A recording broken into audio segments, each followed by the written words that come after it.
সারা ভারতবর্ষকে পেয়ে যাওয়া যেটা ঘটনা, আজকে দেখেন ডাক্তার মৌমিতা দেবনাথকে যেভাবে হত্যা করা হলো, ধর্ষণ করে, অত্যাচার অন্যায় করে, চোখে দিয়ে রক্ত বের করে দিয়ে তারপরে যেভাবে হত্যা করা হলো, সেটা তো মানুষের কাজ নয়, সেটা তো পিশাচের কাজ। আর দেখেন, যেই নাকি ডাক্তার বললে আমরা কি ভাবি, ডাক্তার বললে আমরা ভাবি যে সেটা একটা ভগবান। কারণ কিসের জন্য? আজকে আমাদের সাধারণ মানুষগুলোকে তারা মৃত্যুর মুখে থেকে বেঁচিয়ে আনে। আর ভারতবর্ষের সরকার কি করছে? আজকে ওরা বলে বেটি বাঁচাও বেটি পড়াও, কিন্তু সেটা কি করছে? আজকে কি নারীর সুরক্ষা দিচ্ছে তারা? নারী তো সেফটি নয়, তারা তো সুরক্ষিত নয়।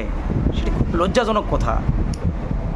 পশ্চিমবঙ্গ সরকার মমতা ব্যানার্জি কী করছে? মমতা ব্যানার্জি খালি ঢোকাবাজ করছে, মানুষকে ঠকিয়ে যাচ্ছে, দিনের পর দিন ঠকিয়ে যাচ্ছে। মানুষ তো বুঝতে পারেনি।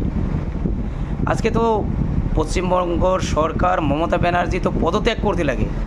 কারণ সে যদি নারীকে সুরক্ষিত করতে না পারে, রক্ষণাবেক্ষণ দিতে না পারে, সে কোনো সেফটিতে রাখতে পারে না, মা বোনের কোনো সুরক্ষিত নাই, সেই সরকার থাকার থেকে না থাকাই ভালো।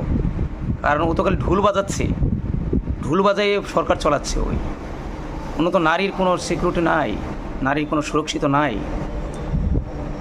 একটা আসামি যাতে বেঁচে যেতে পারে না, একটা আসামি, সেটাই আমি উচ্চ ন্যায়ালয়কে আমি অনুরোধ জানাই, রিকোয়েস্ট করি, যাতে সবাইরই যাতে জেল তো না, সবাই যাতে ফাঁসি হয়, ফাঁসিতে ঝোলানো হোক। কারণ আমরা কোন দেশে বসবাস করছি? লজ্জা লাগে, বলতে লজ্জা লাগে। আজকে সারা বিশ্ব দরবার বলছে যে এটা একটা বেদনাদায়ক ঘটনা। আর চলছে তো, বুক জ্বালাপোড়া করছে।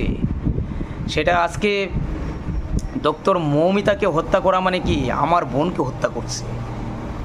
সবারই তো, কেউর বোন, কেউর দিদি, কেউর মায়ের বোন, সবারই তো আছে। আজকে কে সুরক্ষিত আছে বলুন?